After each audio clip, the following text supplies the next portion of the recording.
we've been seeing coming up as well, to do with more specific items that might be drilling down into something that's not to do with the general annual plan.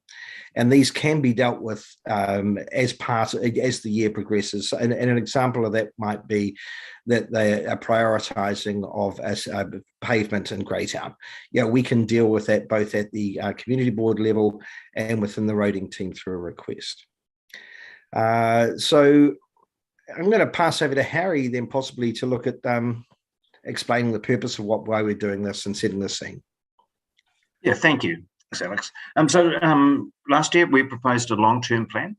So a long-term plan sets a direction essentially for 10 years, but it's the first 3 years that are most important because we have to plan our finances over a 10-year period. But the activity often happens when it's most crucial in the first 3 years. Part of that is then each year we look at whether an annual plan. So we look at whether we're on track or there's things we need to vary or change. So we're at that stage where we're in the second year of the LTP, long-term plan. Sorry, councillors always talking jargon. And so we're basically not proposing any significant changes. We've had a lot of challenges, which we put out into the document itself. So this is the year 2 of the long-term plan.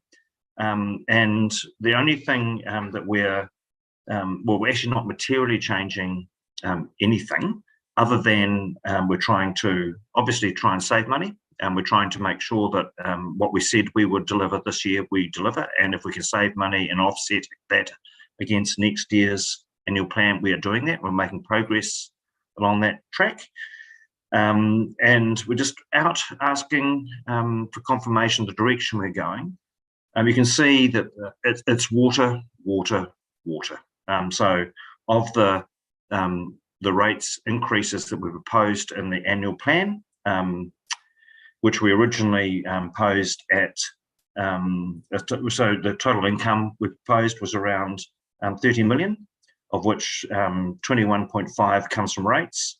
So that equates to an amount of 1.5 million we need to ask from ratepayers to fund council services, the roads, the amenities, those types of things. So it's slightly less than we had put into the LTP, not much, but it's slightly less. And so it's about 7.8% that we're asking. And if you adjust that for growth, which takes into account new properties, new subdivisions, it works at about 7.6% across the whole area. Of course, that's the average across, sorry, that's the amount of money the council needs to operate its services. How that falls depends on whether you're urban or in the rural area. And this particular amount, if you've read the document, you'll see that because there's the big questions are around water and those costs, they don't fall for rural ratepayers. So the rural rates are not going up significantly at all. But there is an impact on the urban ratepayers, and we've set that out in the document and about why. So the real reason for tonight is to sit down with you, just explain what's going on, what's happening to us, walk through the annual plan document that we put out to you, and Alex will walk you through that soon. I'm assuming everyone has read it. It's an easy read, we hope. If it's not clear, we'd like to know so we can make sure we tailor our communications. And then just field any questions that people have raised. But please, it's a tricky thing here. We're just asking questions about the annual plan, and there's plenty of opportunities to ask about what's going on this year, what's happening. This is really trying to steer us at the annual plan that we're doing next year, which is as steady as she goes, and just give us your feedback, your thoughts, your ideas, or your commentary, or things that councillors need to take into account. Probably the most important thing is remember the rates aren't set until June. And so we've got time now, and this is the start of that process where we listen to you. We're extremely, in council, so they're so conscious of the situation around us with the costs of consumer price index going up, the construction costs, the the impact on households. And so this is a really important time to tell us, what you genuinely think. But equally, council is charged with making sure your water supplies are safe, and they haven't been. Equally, that we don't contaminate our environment with discharges from our wastewater plants. None of our wastewater plants are compliant, and there's a level of technical detail on that. So water is the big thing that's driving council activity. So with that in mind, I'll hand you over to Alex just to give you a sense of what's in the in our handout. Thanks, Harry. It's important as well to reiterate is that by law, we are charged with a lot of regulatory and community services, and they must be taken into account. And so the spend and our activities are spread over a large amount of areas that we cannot legally divert money from into more important areas. So that's why you're seeing a huge amount of activity in community, in social, in cultural as well. We're not allowed to neglect that, and nor do we want to. So I don't know whether really, if I can say, can I take the engagement document as read? The guys of and Sheil and our communications team, Catherine, have spent a lot of time trying to squeeze up as much information as possible onto a document to try and explain what is going on. And I noticed a question there from Joe. There are a lot of costings there. We'll answer that as we come on, but this would have been a 30-page document had we put individual costings the whole way through. So if we go on to page 1, and we'll ignore the blurb from Harry and myself and go straight on to the important stuff, which is the fact that our total proposed income is 30.5 million, of which 21.47 million will be coming from rates. We're quite unfortunate compared to some councils. I was talking with a mayor up in the North Island who have a port, and they create an income of $42 million go towards such activities within their area. We don't have large income producing assets. So what we don't get from fees, grants, and financial contributions falls as a burden on the ratepayer to do our essential mandated duties. So what they've also got there is quite a clear picture of how we're spending that money.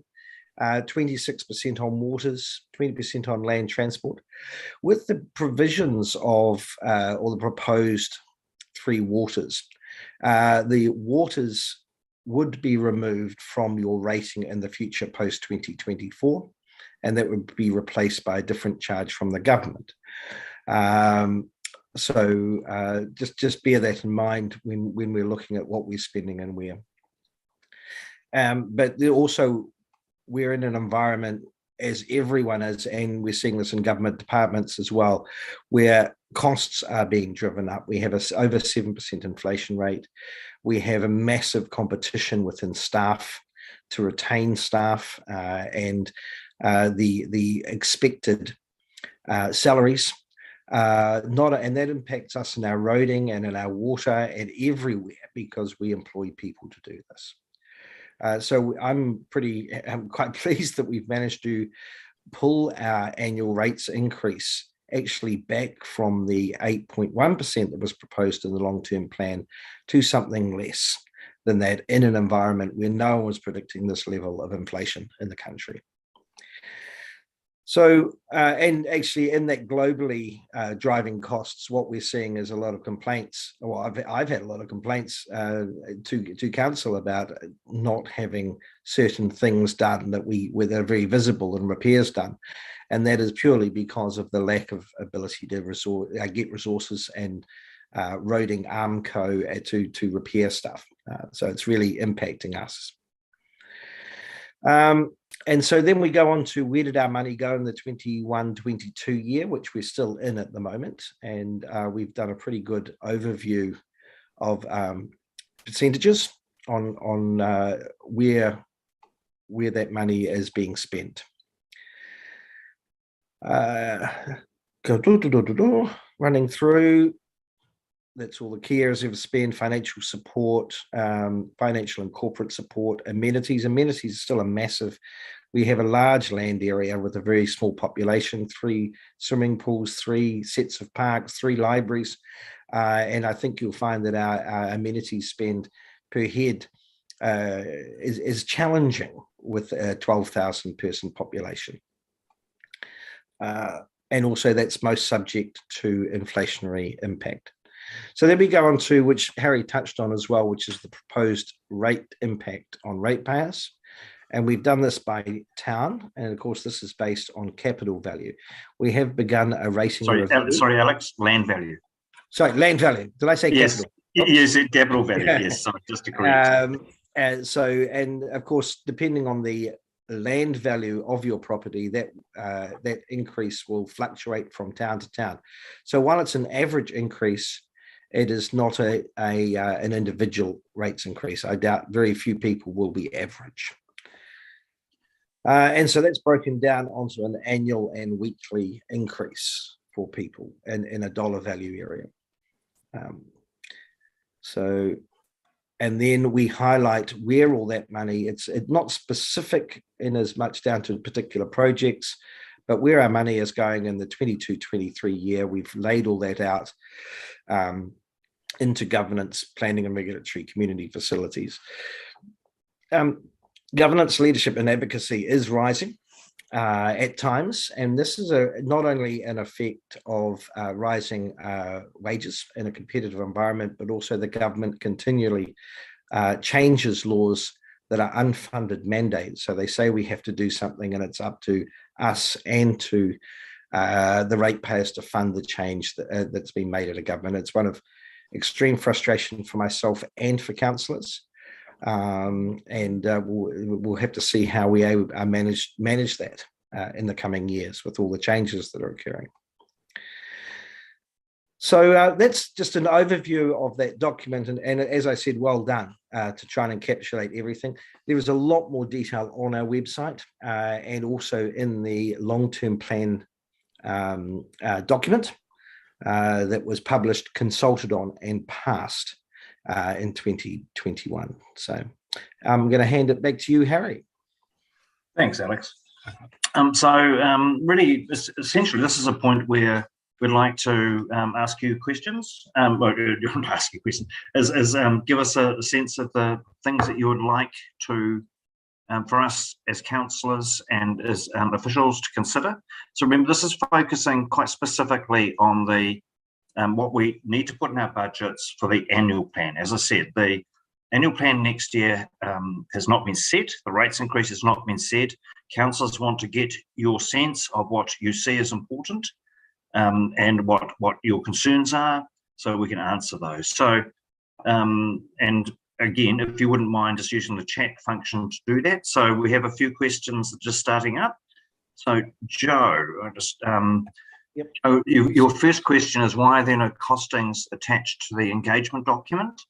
So the costings per se are in the long-term plan that sets out the overall financial direction of council and the cost of our activities at a significant level. What you have in the consultation document here, or the engagement document, is a summary of where those areas have changed. So where there's an increase or a decrease. So like the table at the top of, under the supplement, page 23, gives you a sense of where the changes between long-term plan and this annual plan are. Okay, does that answer that question, Joe? Oh, Joe, you there? Yeah. Yeah, I'm here. Maybe then in the engagement document, you probably should have mentioned that if people wanted more information, because I don't know if I read that anywhere, that you'd go and refer back to the long-term plan about the costings, because then you're actually looking at 2 different documents. Because I know Alex said that for you to have an engagement document with all the costings, it would be 30 pages. And while maybe it's prohibited because of printing and then putting it into all the newspapers in the Wairarapa, maybe having an online one would be good, because it's too hard to then look at a whole lot of different documents if you're just the Joe Public. I mean, it's just some feedback, because I can't be the only one that's kind of wondering how it works. We'll pass that on to Shell. Certainly, in area where we say key area of spend water, we do say refer to the LTP pages 57 to 77. So we do try to direct people, but yes, it might be, it doesn't cost too much to have an electronic version on our website, so we'll take that on board. Thank you. No, thanks, Joe. That's really good.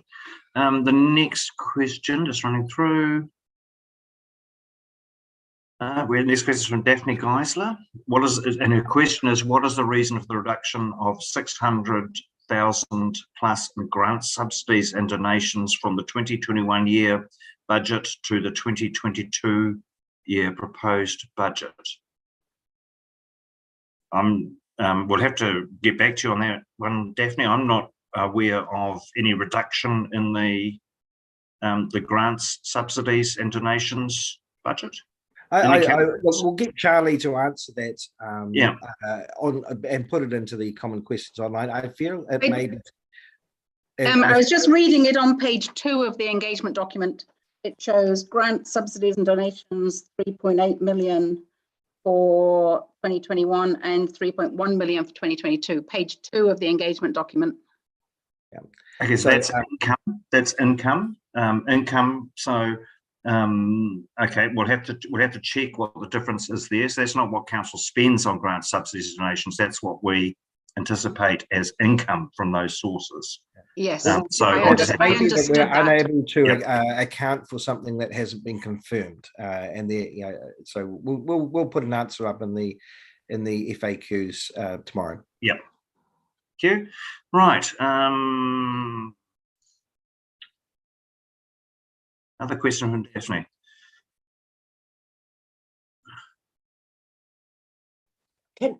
Harry, would you mind if I made a comment to Daphne?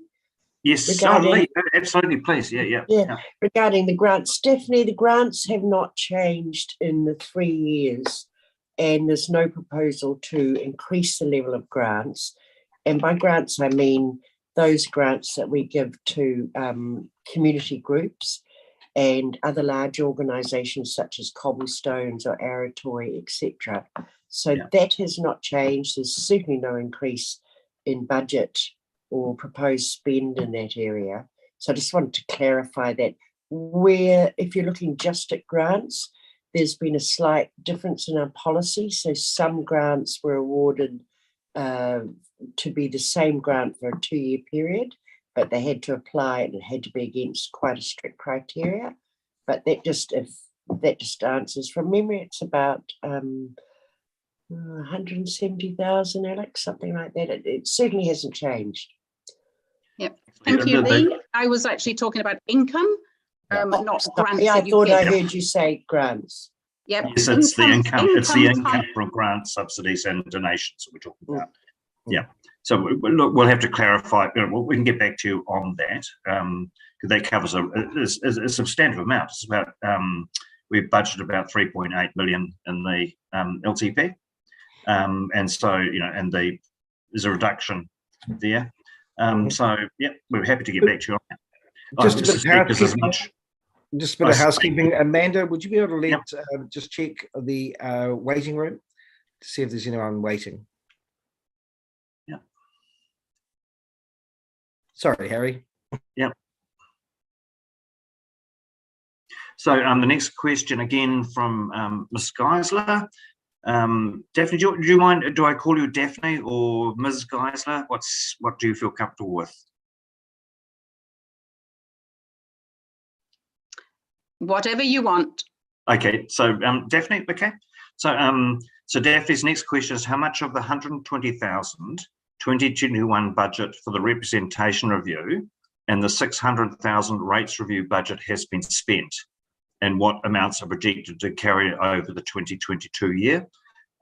So first of all, I think that might be a typo. I don't think we anticipated 600,000 for the rates review. I think it was 60,000 from memory. So no, we haven't committed any funding as yet. We're commencing the rates review as we speak, and so that funding has not yet come to charge. So the money will be spent. It's the start of that process, and we also have some funding for the representation review. We won't complete all of that in this term, so it'll be an amount for next year. So yeah, and there is a spread. There were actually both of those items. Well, the representation review. We only budgeted to commence that this year and carry it over to the next financial year in 2023.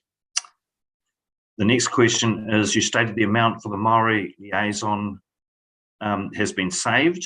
How is this savings being accounted for? So we indicated to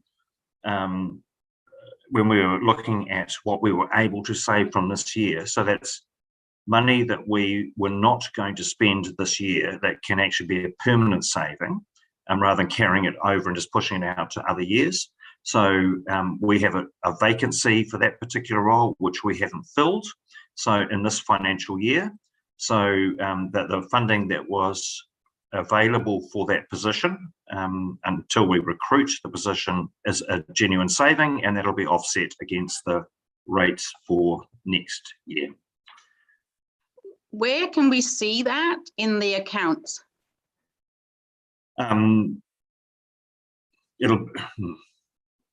Actually, it was reported in the FAR report, Daphne. You'll see that there was an amount that was specified for savings, and it was reported in the FAR amount for the report on our expenditure for this year, which is appropriate. That's where it should be reported. So there's 130,000 of savings from. No. So if we fill some of that, so we advertise that position and fill it, say in June, then there will be 1 month, 1/12 of that funding. Okay. Yeah. So but otherwise we will see that as a saving. Okay. Yes, you will. Yeah. I was told that it had been spent in unders and overs, so you may want to just clarify that when you're actually communicating. No, it has not. We don't deal in rumours here. All I'm just saying is what has been reported in the FAR agenda, which is so that's where it's reported, and the amount is specified there as a saving to be offset against next year. Cool. So Joe's got a question now. Mayoral Task Force for Jobs, how this came about. Joe, I can certainly let you know all about that. Yeah, Alex, please. So it's an initiative between Local Government New Zealand and MSD, where they were worried about the impact of unemployment on youth as we went into COVID, which didn't actually eventuate with regards to the actual pressure on unemployment, as we know. However, they discovered that, so they allowed funding to rural councils, and we were one of 4 trials for us to go out and contact and engage with youth to find them employment within the region, but the focus was on the youth and where that youth lived. That then was just run out to 41 rural councils around New Zealand. So it is fully funded by the MSD to achieve the same goals that they're trying to do, but they realised that we in that area could possibly do it better than they could. We are waiting to see whether or not that funding will roll over for the 22-23 year, and we should get an answer for that in the next couple of weeks. So while it appears on our balance sheet, it is fully funded, and there's no cost to council as a result. In fact, I insist that our finance bill Mayoral Task Force for Jobs for the time they spend in running the accounts on that. However, it is a crucial part of our community and economic development functions under our 4 pillars. So that's why it is mentioned in our long-term plan, even though it's funded externally. Thanks, Alex. Alex, you might just want to add how successful it's been. It was a very up and down year so far, but we've really hit the ground running in the last couple of months. So we will achieve probably our target of 50 youth placements for the South Wairarapa for the 21-22 year. I think we did 60 the previous year. So yeah, we're getting there. Thanks, Alex. I think you're underselling yourself. I think we're doing very well compared to some of the national job placements that have occurred through that avenue. So, no, well done. Right. Mel. Sorry, just Daphne actually had one further question in her. Mel, we'll get to that. We were just trying to get some mix and match here in the questions. Oh, so we will be coming back to that question. So which question was it? Sorry, maybe I missed that. I'm sorry. So it was about if the representation review and rates review does not need to be funded in 2022, as it was funded in 2021, so it was budgeted for, then the budget for governance seems to have increased by 500,000 from 21 to 22. What additional projects are planned in this area for 2022? Sorry, I don't have that on my... In the chat, so it's back up under Daphne. Okay, if there isn't during the rates review, it just got missed. Yeah, so it is. So we are starting the representation review and the rates review, and we are funding those this year. But they're only the starts of those. They're not going to be completed in this financial year, and so there will be funding required to fund that. And the Sorry, Harry, I thought you said the funding required would be carried over from this year. No, so the 180,000. Therefore, the funding that is already in the bank, if you like, for this year will go forward to next year, so won't need to be funded again next year. No, that's correct. So but it's not. The initial figure above was something like 600,000 for the representation review. It's not that. The rates review, it is 60,000, I think. I agree, but it adds up to 180,000. That was budgeted last year. You've confirmed you haven't spent it. Therefore, it will be carried over to next year. Therefore, you don't need to fund it again next year. No, so we are commencing the rates review and we are commencing the representation review this year. So there will be expenditures incurred in 2022. So, but the balance is budgeted in the 20, and we don't need to budget that twice. So it's already budgeted for the next financial year.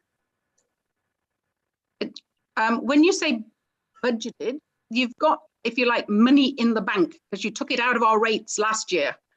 Okay, you might have spent some of it, but the remaining amount of the project is sitting in the bank. We've already paid that as ratepayers.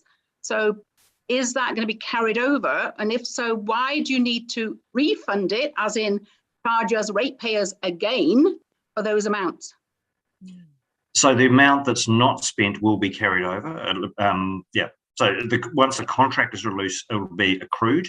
So for the person to do that. So yes, you're right. You're correct. So can I just confirm what you said to Mel then? You will not need funding for that next year. No, I'm sorry, what? Well, you will not need new funding for that for next year. No, it depends. So it does depend on, like the rates review depends on the size and scale of the rates review itself. So if the council decides to actually do a full scale rates review that could traverse a year, it'll be a lot more expensive than the 60,000 that was originally budgeted. So it's something we need to be conscious that we're driven by what the members of the public or people ask us to actually scale in terms of a rates review. So we just need to be careful that we're budgeting accurately given on the scale of work. And we don't know that until we actually commence the first scope. So Harry, within our long-term plan, we have a budget allocated for both those projects, and the rating will not continue once that money is spent. Yeah. Okay. So the question that Mel followed up for me, thanks Mel, was if those amounts aren't required in 2022, and you've actually in effect carried it over to 2022, plus the increase in the governance budget, you've got about 500,000 more in the governance budget than you had last year. What are the projects that you're going to spend it on, given the priorities don't indicate any additional projects? So the first of all, the 500,000 is not relating to those two projects. Obviously, there are different changes and drivers for our governance, advocacy, and planning as Alex has mentioned, which is set out in the long-term plan. So it says where the changes in those things are occurring, and there's a modest increase in the LTP and governance. Well, I'm going to say modest, it's about 100,000. So things like the iwi liaison work and that type of work, that's included in the governance budget where it wasn't before. So there are new, and again, we've got all the advocacy issues we have to manage with the three waters, all that type of stuff. So there's a lot of drivers in our governance and advocacy that is driving costs. But the amount in the annual plan is, the amount in the annual plan that is for governance is an increase of 100,000. I have no idea where you've got the 500,000 from. The amount that's specified, and it's in the document, between the LTP and the proposed annual plan change is about 104,000. It's not 500,000. I will send you the numbers. Well, Yep. Okay, but I was referring to the document that's in the feature supplement, Daphne, which says governance, leadership, advocacy, and planning. The LTP is LTP proposes in 22-23 2.223 million. The proposed annual budget is 2327, which is a change in budget of 104. So so that'd be helpful for you to explain where you think the 500,000 has come from, but that's the change in budget between the 2 years. Thanks, Harry. Thanks, Stephanie. If we could do this via email, and we'll put that up in our FAQs. I think we're bogging down a bit here. Harry, do you want to ask the next question regarding? Right. I'm just now I have to jump back down. Where are we? So Aidan Elms, is that this one? Aidan, so your question is in the FAQs that came out this afternoon. It states, bear in mind for anyone, the FAQs will be on our website, or if they're not there already, so public information, they're not just for councillors. His question is that, okay, no, I'll rephrase. So his question, it states that the 328K of savings identified for 2021-22 period and published at last November's public meetings has not been saved. Can you please let us know why those savings have not been made to date? Okay, so first of all, savings have been made. So the 328K was when we went out and talked to people were the areas that we potentially could save depending on their feedback. So they weren't a line in the sand that said, this is what we're actually going to save, because they included, as we've just discussed, matters like the rates review, the representation review, etc. So to date, we've actually saved and banked about 250,000 of that, and there are and we won't know definitively until the end of the financial year how much we're able to save. But money has been saved, and that will be offset against today's rates. Okay.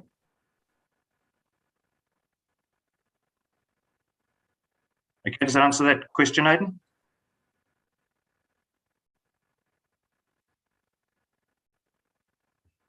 Okay, I'll leave that there. Okay, and again, I'll just reiterate that that information is provided in the Finance, Audit and Risk Committee, so it is in the public arena. Right, Aidan again. Joe, did you have any questions in the middle there, or they're just no, you're good so far. Okay, Aidan. In the engagement document on page 7, the table where is your money going in 22-23 record budgets for LTP 22-23, then the 2022-23 annual plan budget, and finally the change in budget. Working through those figures, the budget for the budget for 2022-23 has increased by roughly 1.1 million over what was planned in the LTP, while 368 has been trimmed from the LTP budget. Is this correct? And where have those costs specifically been trimmed from? Okay, that is a very detailed question. I'm not sure. I shouldn't answer that just off the top of my head. Aidan will have to give you the detail of that and post it on our website. I think that's better to run past our finance team so they can. Oh, that's what I mean. That's why I shouldn't do that on the fly. But yeah. But okay. I know I will wait for that, because we do talk about that the total increase is 1.5 million. Anyway, so look, no, we have to get back to you on that. Daphne Geyser, what is your reference for the number of urban ratepayers being 3,466? So that is the number of ratepayers that we have at any one time varies depending on the number of new properties and the amount of growth. So we calculate that based on the number of ratepayers, people rateable properties that we have in our database. So the number that's presented in this document is that number 3466, which is the number of rateable urban ratepayers. That's correct, at that point in time. Okay, so that's an accurate number at the point of time. So by the time we get to the 30th of June, for say, that number may go up or may go down, but that is the number we have today based on our rating units.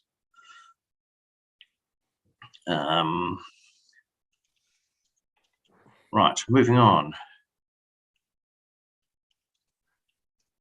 Right. Tiffany has a question. Smart meter. Oh, should we go into smart meters? Smart meters, yeah. Smart meter client Greytown commence. So this is from Joe. Hi, Joe. Smart meter trial Greytown, commencement of a smart meter trial Greytown and runs to the end of 2022. Will there be a report given access to the public? Actually, Joe, so the report will be, so we conclude the trial on the at the end of June this year, 2022, and there will be a report, basically once we've compiled all that data, I would think August, early September 2022, that will give a result of that trial. Yeah. So just for completeness, the reason for the trial was to actually look at we have water loss. So we have water loss in the public aspect of the water, our pipe network, and on the private side. And so part of, in other words, the laterals that go from the public supply into properties, part of the reason for the trial is to understand what the balance of those two systems actually are, because we want to reduce water loss. And obviously, if we find there's a significant amount of loss on private property, then that will tell us, where we need to put our effort, because every drop is precious, and we need to try and maintain it. I think you actually had another question about what the unit cost was for a meter. They're about $300, slightly less, under $300 per unit. Just if you wanted to know. Yeah, and part of this, I think the trial was, correct me if I'm wrong, Harry, 250 meters. They're actually a better quality meter than I expected us to be put in. They are fully full telemetry, which is fantastic. And also the trial is being very closely looked on by all the other councils in the Wellington region with regards to whether it can lead to savings in water loss, and also just so that people can monitor their own water usage. Supply. Exactly. On a daily basis, as opposed to having to wait annually. Yeah, that's exactly right. And the other thing that actually that popped up in the trial actually was flow meterage. So we're trying to manage our loss relates to the flow in the system, and we certainly found that we actually can use the smart meters as a default flow mechanism to give us an understanding of of water loss in a much better way and a more timely way than is currently. So yeah, it'll be interesting, really interesting to see how that goes. Colin, you've got a question. Yeah, just I guess a bit of a question around the urban population across the South Wairarapa district. Harry, you quoted the number of 3486, I think, from memory. Is that correct? It's in here. 3466. Yep. Yep. Yeah. So is that the entire district Yes. of urban ratepayers? Good God. Yes. Okay. Yeah. That's Colin, as you know this, so if you take Martinborough as an example, people think the town boundary is much bigger than it actually is. And so there are a lot of lifestyle properties inside what people perceive as the urban boundary, and they think that's the size of the town. That's actually rural. So for instance, in Martinborough, the blocks between, say, Regent Street and out towards the golf course are actually rural ratepayers. They're not urban ratepayers. So what's our total number of ratepayers across the district, Harry? Do you remember? It's around 7,000. Yeah. 7,000 plus. Yeah. And with 12, around just pushing 12,000 residents. So the average occupancy is 1.8 versus a national average of 2.2.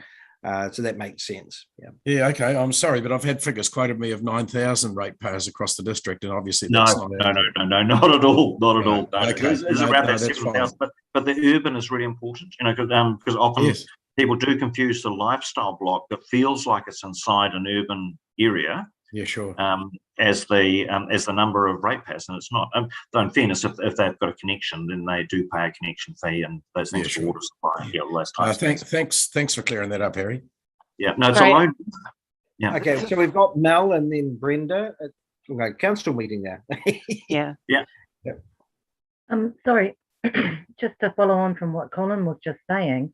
So you've used urban ratepayers as the reason, water is the main concern and we're the main bearers for that, and not rural, which is absolutely. Yep. However, shouldn't the number be based on the amount of people who are connected into our water system?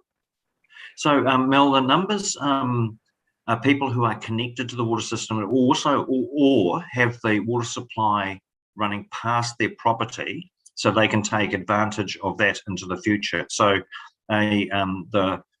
the mechanism is not just purely the number of people who are connected, it's all those who can be connected because it walks past them. Right? So people who literally have a pipe running in a place where they've chosen at this point in time not to be connected, they are still rated, but at 50% of the cost.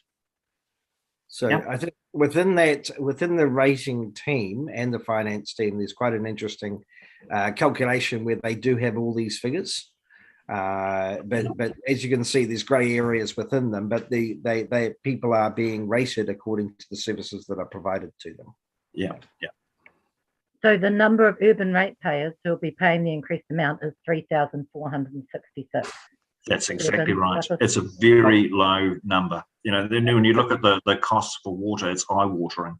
Yeah. And so, we estimate that, but there will be some technically rural who will also be paying a rates increase because that, like at the end of Shooting Butts Road, there are 15 properties who get down water supply, but they're rural. So they will be for that. Yep. Yeah. And there'll be commercial properties as well. Is that what you're going to say, Pip? Yeah. Brenda. Yeah, just following on from Colin's question, I think the confusion is the 9,000 is possibly the amount of the population of the three towns rather than rateable properties. So, but I do believe our population's more 1,100 than it is. 9,000. It's more. Yeah. I thought so. Rather than get this, I've just been asked to pull back in because this is not for councillors. This is for the public. So let's go back to our questions if we can, Harry. I've run to the bottom. So no, we've got, okay, right, okay. Now Daphne's 1, 2, 3 more from Daphne. Okay, so we've got more from Daphne. Rebranding. Pardon? What are the areas that need rebranding and what is this budget for? But I think that's to do with the catching up with non-rebranded logos. Yeah. Lee, would you're on top of this? You're leading this, and Just to clarify that, we've had a budget of 20,000, and we have something in the range of 265 signs across our district, which are currently have the old logo, and it's just a matter of some of these old signs. Some of the signs are very old, very tatty, and we're wanting to get a unified look with our logo, which was finalised 3 years ago across the district, and we've decided to do it in bulk, which allows massive improvements in the spend and the ability to finish the project. This is a one-off project, and at the end of that 20,000, we anticipate the whole of the South Wairarapa will be finalised. And up until now, we haven't had the budget to do it. So we're hoping that'll be complete very soon. Does that cover your question? Or do you so that budget is in the 2022 year, the one that we're about to have, or the 2021 current financial year?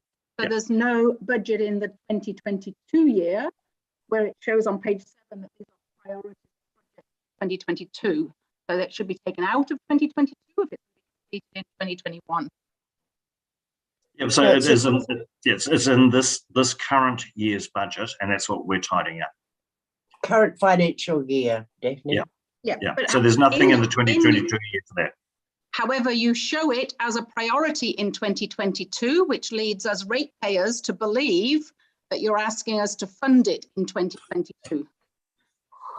It's a priority if we haven't managed to get it, and that budget is then carried over. It's for the final completion. I think you're playing with words. Yeah. I'm just trying to work out, like Joe was asking, what is the funding for each of the priorities? And I was just working through the priorities, wondering whether, as a ratepayer, I'm going to be funding that next year, or have I already funded it in 2021? Thank you. Moving on, Harry. Okay, so another question from Daphne. Okay, what is the budget for council mark quality standards, and what is the timetable for achieving this project?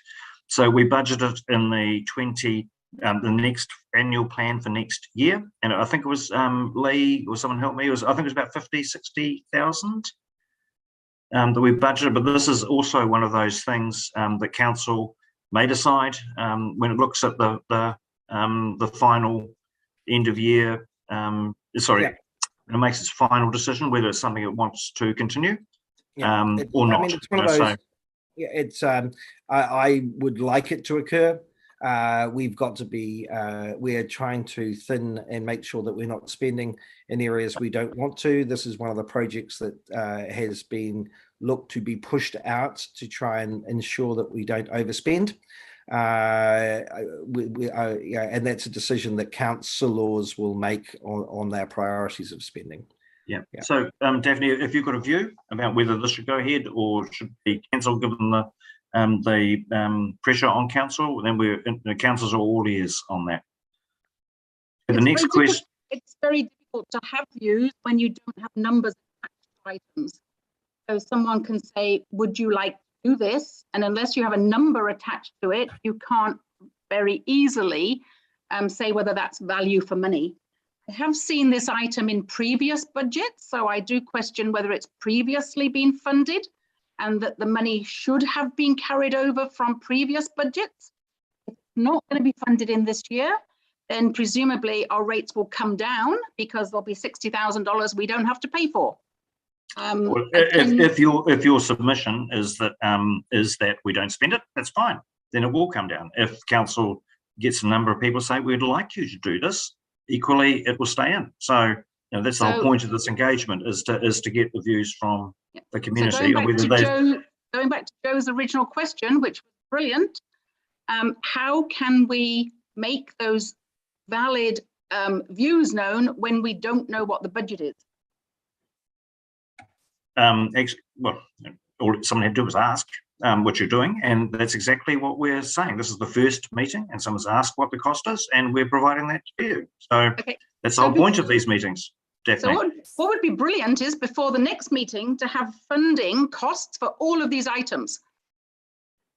Thank you, Daphne. That's an interesting view. Okay, we'll move on to your next question. Why are increases different by town when rates are not differentiated by town? So I would have, the cost of council services are for the district as a whole. They're based on rating mechanisms that apportion costs by land value. So the land value in the different towns and the number of rating units are different. Therefore, the number of the rating there's a portion, no, sorry, the rating is not apportioned by towns, it's apportioned across the entire, for instance, urban rating base we just discussed, and it's based on the number of rating units and the land value of those rating units. So that's the explanation for that. So therefore, what you've just said mathematically means that the increase should be percentage-wise, should be the same across all towns. No. Why isn't it? No, I don't think I said that at all.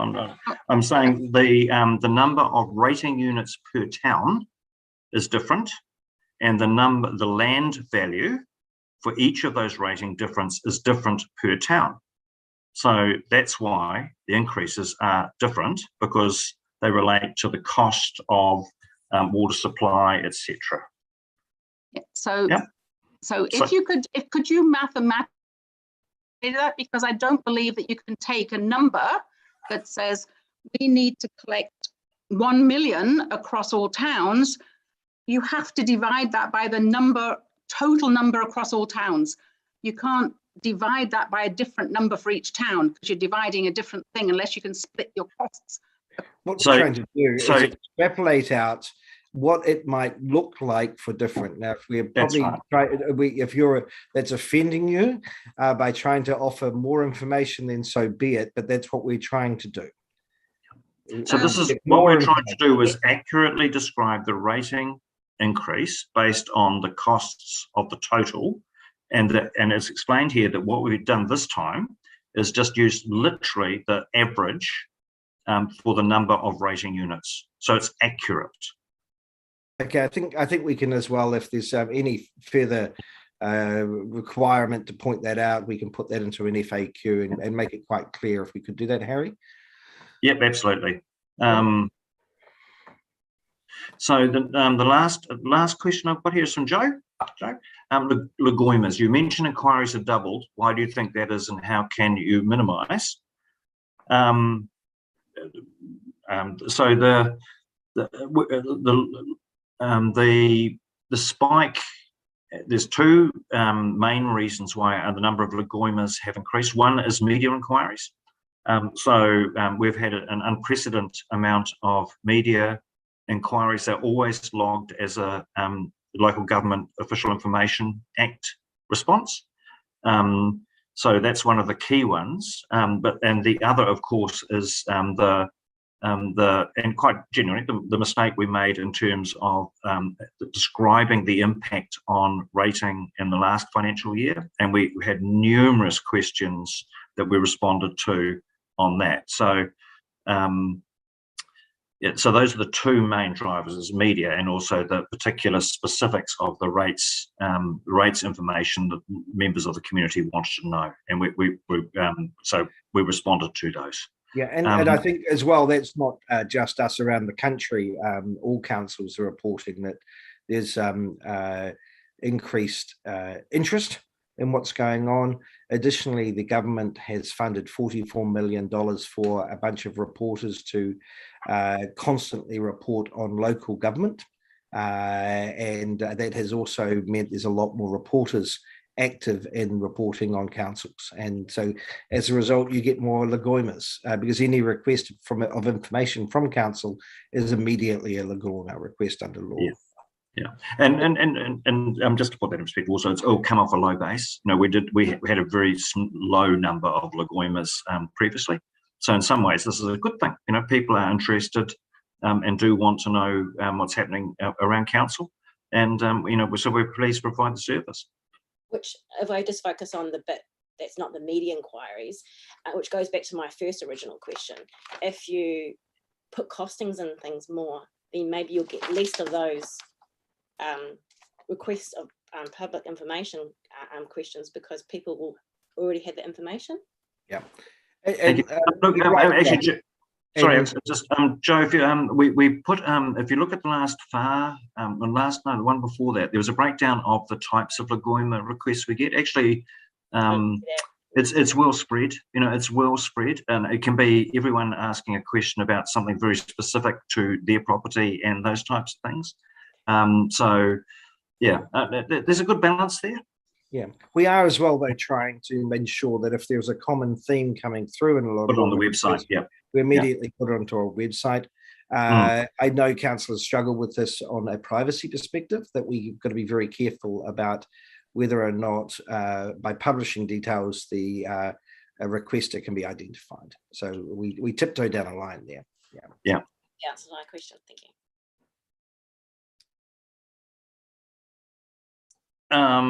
So the next question from Daphne, and I don't know, is how many workshops do council hold in private to discuss this annual plan? I'll have to work that out and get back to you.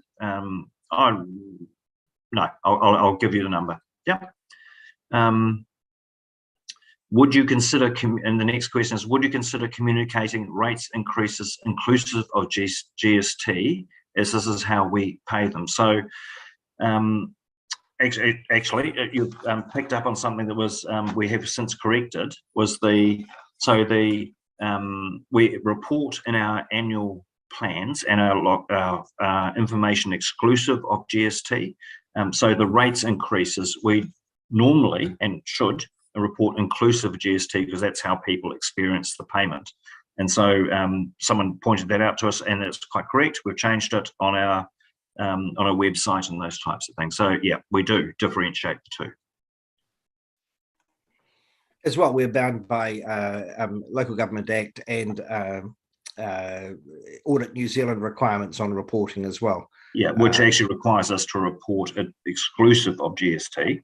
So the customer information. But again, what we have improved is to make sure that, and it's in the document, and people please use it. So we have a rates calculator, so people can actually go and look at the specific rates for their property. Cool. Pip, did you have something to add to that answer? No, you're all good. Right. Well, with that, I think we've would we consider more Te Reo Māori in the engagement document to be more inclusive? Certainly, we take advice from the Māori Standing Committee. We run past our annual plan, long-term plan, past them for their comments and inclusion. We can certainly raise that with them should they see a need for publishing it in Te Reo as well. So, yeah, not a problem with that. It's something we're already discussing with them in a number of areas with regards to Mara Whenua and their engagement through the whole council process. So with that, we have a number of, and then last one there, dark sky plan. What's your, the council per se doesn't have a plan for dark sky.